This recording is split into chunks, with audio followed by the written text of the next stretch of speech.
जय श्री कृष्ण मित्रों। श्रीमद् भगवद गीता एक ऐसा ग्रंथ है जो केवल अर्जुन के लिए नहीं बल्कि पूरे मानव जाति के लिए एक उपदेश है। ये ग्रंथ हमें सिखाता है जीवन का असली मार्ग, धर्म, कर्तव्य और मोक्ष का रहस्य।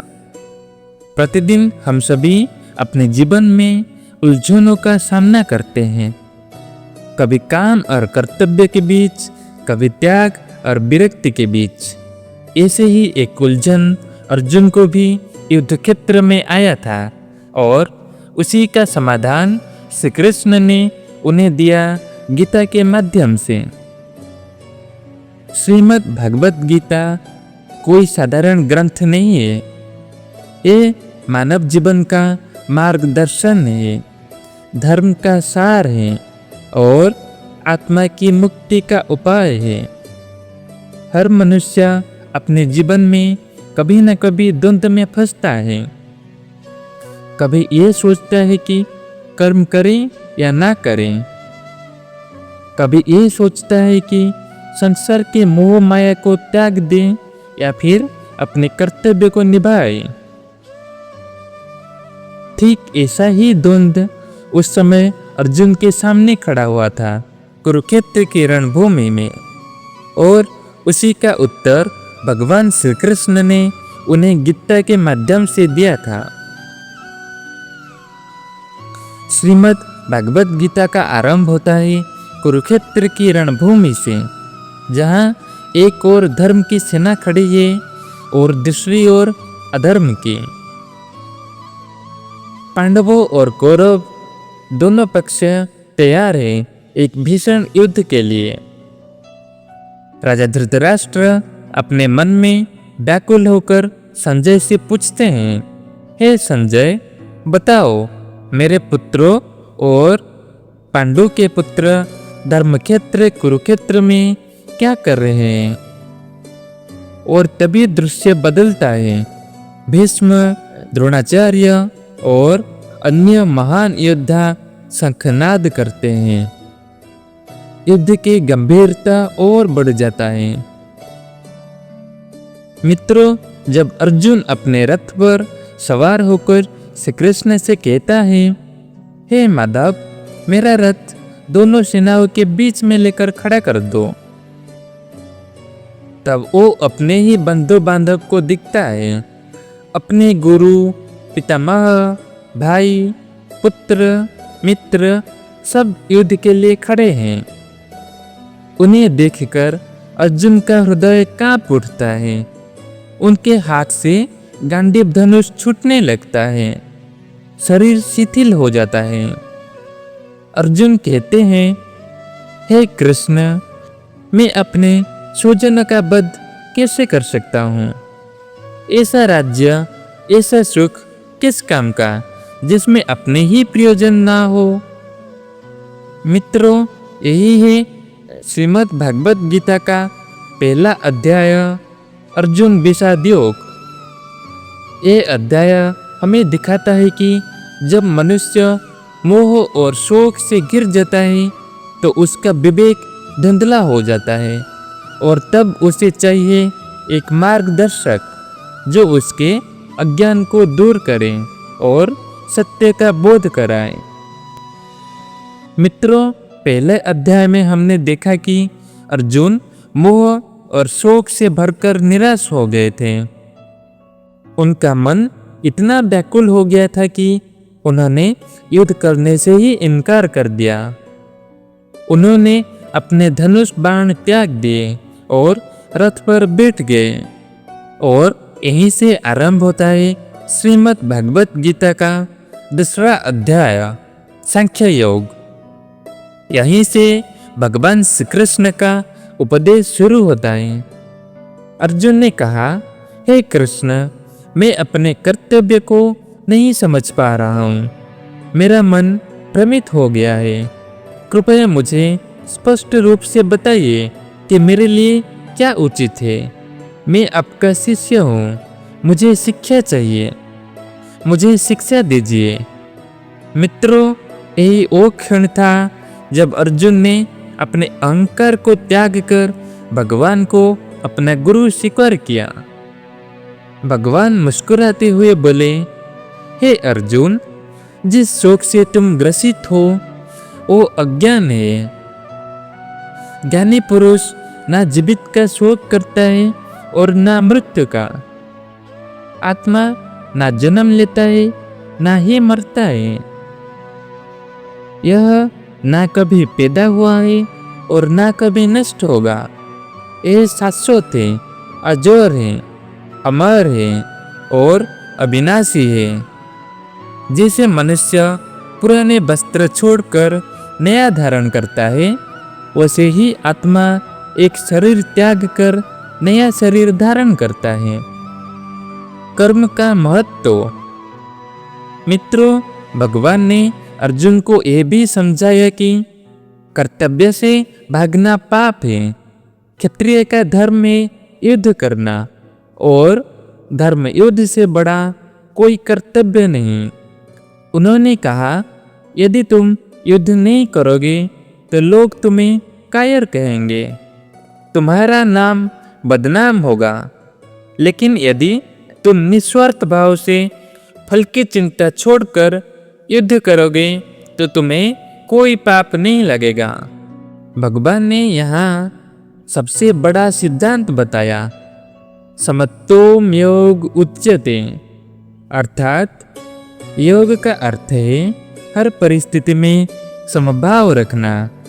जीत हो या हार, लाभ और हानि, सुख और दुख, इन सबको समान दृष्टि से देखना ही सच्चा योग है। इस अध्याय का सार। मित्रों, दूसरे अध्याय का सार यही है, मनुष्य को अपने कर्तव्य का पालन करना चाहिए, परंतु परिणाम को ईश्वर पर छोड़ देना चाहिए। यही है कर्म योग का नींव और यही है अध्यात्म का प्रथम कदम। अर्जुन के लिए यह उपदेश जीवन बदल देने वाला था और हमारे लिए भी ये आज उतना ही प्रासंगिक है। मित्रों, पहले 2 अध्यायों में हमने देखा अर्जुन का हृदय मोह और शोक से व्याकुल था और भगवान श्री कृष्ण ने उन्हें आत्मा का अमरत्व और कर्तव्य का महत्व समझाया। अब हम पहुंचते हैं अध्याय 3 पर, जिसका नाम है कर्म योग। इस अध्याय में भगवान बताते हैं कि कर्म करना न केवल आवश्यक है बल्कि यही जीवन का मूल धर्म है।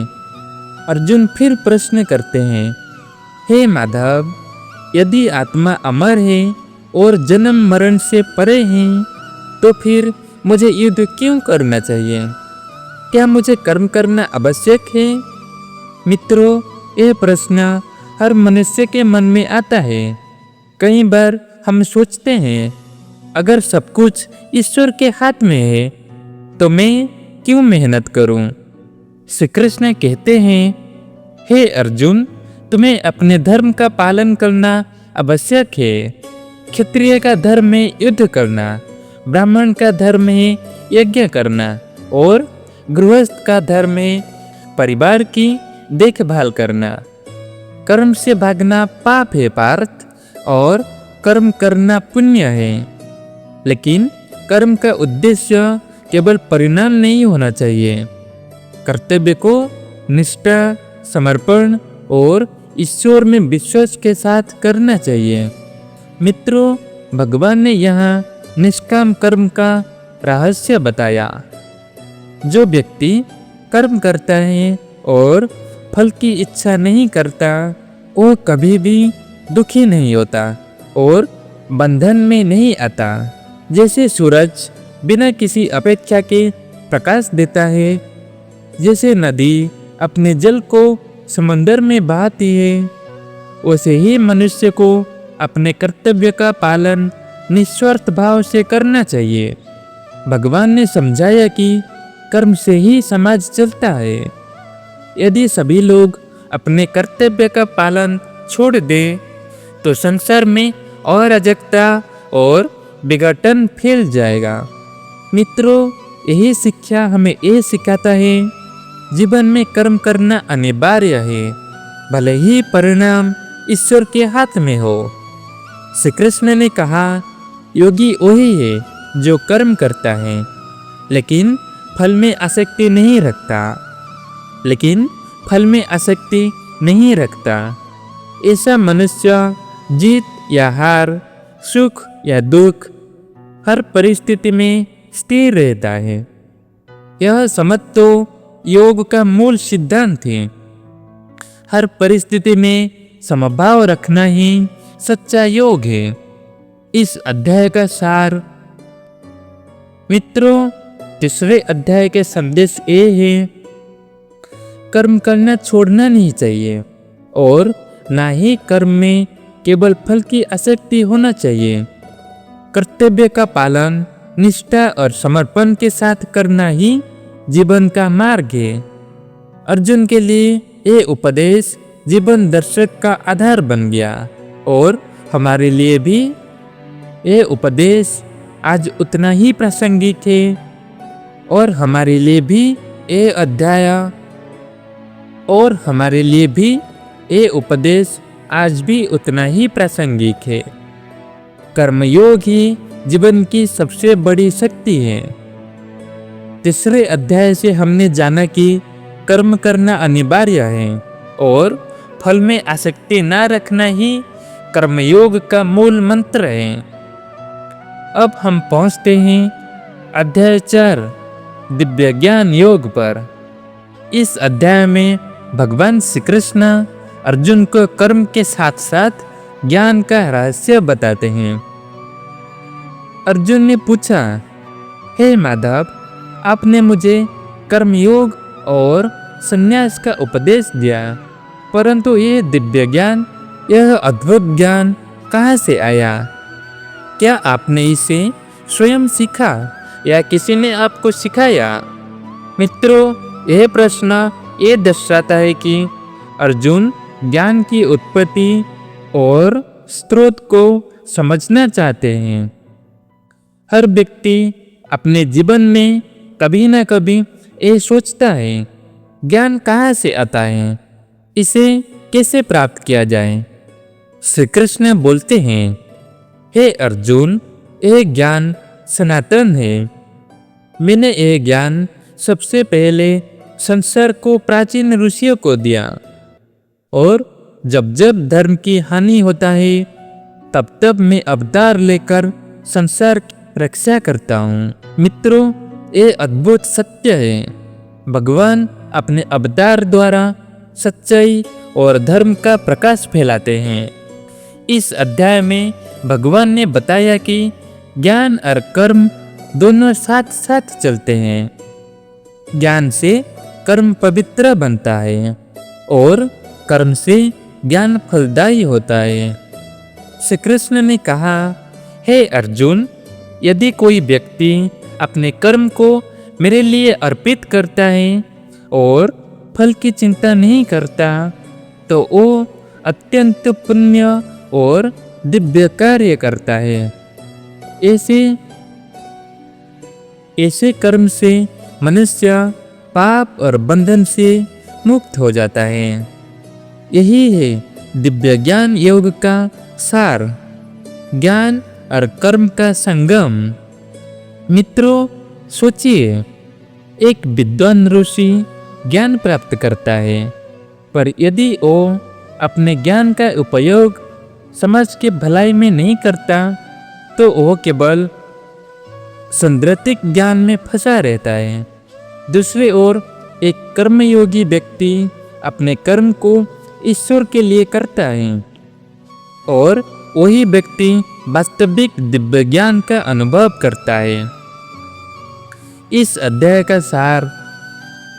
मित्रों, अध्याय 4 का मूल संदेश ये है कि ज्ञान और कर्म अलग नहीं है। ज्ञान से कर्म पवित्र बनता है और निष्काम कर्म से ज्ञान का अनुभव होता है। भगवान ने अर्जुन को बताया, जो अपने कर्म को फल की चिंता छोड़कर मुझे अर्पित करता है वो न केवल बंधन मुक्त होता है बल्कि दिव्य ज्ञान का अनुभव भी करता है। मित्रों, यही दिव्य ज्ञान योग है। जीवन में कई बार हम ये सोचते हैं, क्या मैं कर्म करूं या त्याग कर दूं? सत्य मार्ग क्या है, कर्म या संन्यास? ठीक इसी द्वंद में अर्जुन भी खड़ा था और भगवान श्री कृष्ण ने इस अध्याय में इसका पूर्ण समाधान दिया।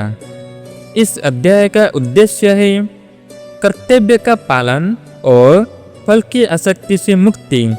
यही है कर्म वैराग्य। फिर अर्जुन पूछता है, हे माधव, आपने मुझे कभी कर्म करने को श्रेष्ठ कहा, कभी संन्यास को। कृपया स्पष्ट कीजिए, इन दोनों मार्ग में से कौन सा सर्वोत्तम है? मित्रों, यह प्रश्न हर मनुष्य का है। हमेशा ये उलझन रहता है कि जीवन में कर्म करें या त्याग करें, और इसी का समाधान हमें भगवान श्री कृष्ण ने दिया। श्री कृष्ण कहते हैं, हे अर्जुन, कर्म और संन्यास दोनों ही मुक्ति का मार्ग है, लेकिन इनमें श्रेष्ठ मार्ग है कर्मयोग। सच्चा संन्यास कर्म का त्याग नहीं बल्कि फल की आसक्ति का त्याग है।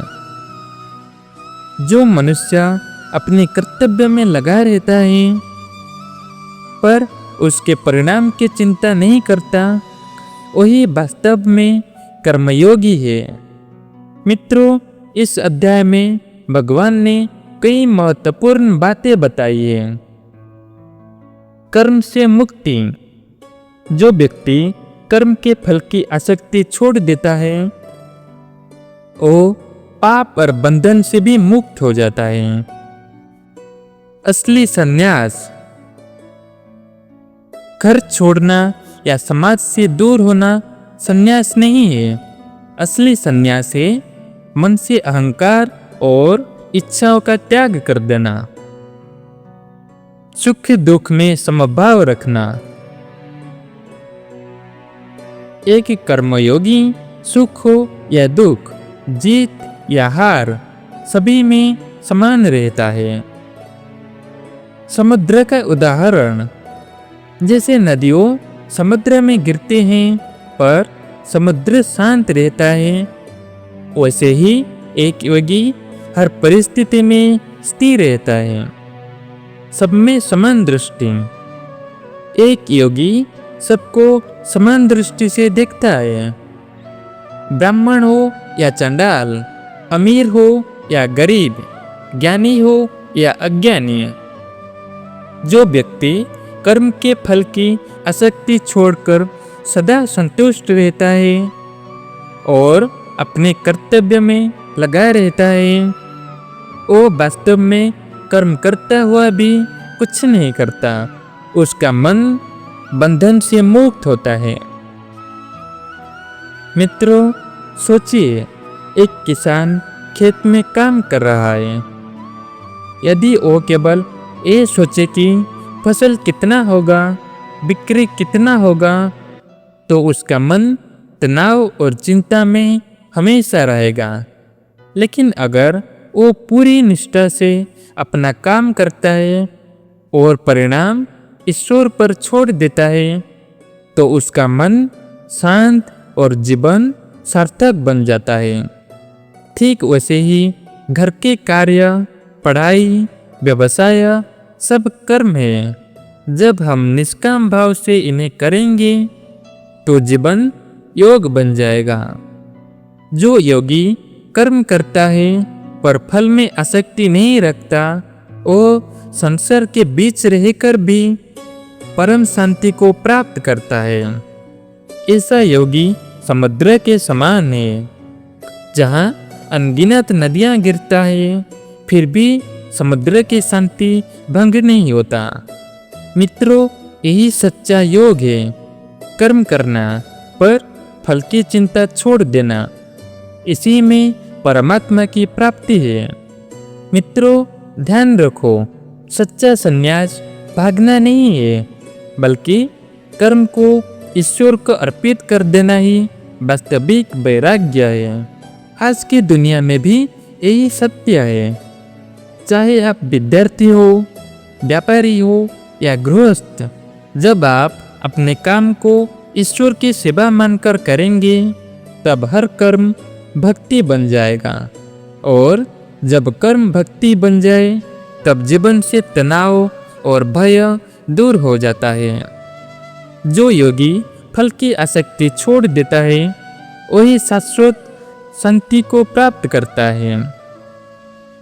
लेकिन जो केवल फल में लिप्त रहता है, वो बंधन में हमेशा रहता है। मित्रों, इस प्रकार 5वें अध्याय में भगवान श्री कृष्ण ने हमें सिखाया कि कर्म को मत त्यागो, बल्कि कर्म को ईश्वर को अर्पित करो। यही है सच्चा वैराग्य, यही से सच्चा योग और यही जीवन का परम सत्य है। मित्रों, इस अध्याय में हमने जाना कि कर्म को छोड़ना नहीं है, बल्कि फल की आसक्ति छोड़ना है। सच्चा संन्यास वो है जो मन और इच्छाओं से बंधन मुक्त हो। एक योगी हर परिस्थिति में समभाव रहता है, सुख दुख, जीत या हार में। निष्काम कर्म करने वाला व्यक्ति सत्य, शांति और परमात्मा के करीब पहुंचता है। यानी कर्म करते हुए भी व्यक्ति सांसारिक बंधन से परे रह सकता है। ये सबसे बड़ी सीख है कर्म वैराग्य योग की। मित्रों, अभी तक हमने 5वें अध्याय कर्म वैराग्य योग में जाना कि कैसे कर्म करते हुए भी हम वैराग्य को अपना सकते हैं। लेकिन अब अगले अध्याय में श्री कृष्ण हमें एक और गहरा रहस्य समझाते हैं। अध्याय 6, जिसका नाम है ध्यान योग। इसमें हम सीखेंगे कि एक योगी का जीवन कैसा होता है, योगी और तपस्वी में क्या अंतर है, और सबसे महान योगी कौन है। साथ ही हम ध्यान की असली शक्ति और मन की एकाग्रता से भगवान में स्थिर करने का मार्ग समझेंगे। तो मित्रों, बने रहिए। अगले अध्याय में हम ध्यान योग की अमर शिक्षा को समझेंगे।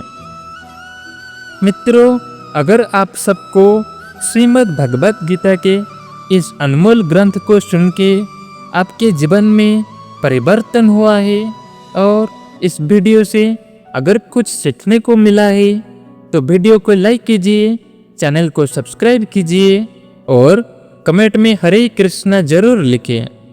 जय श्री कृष्णा।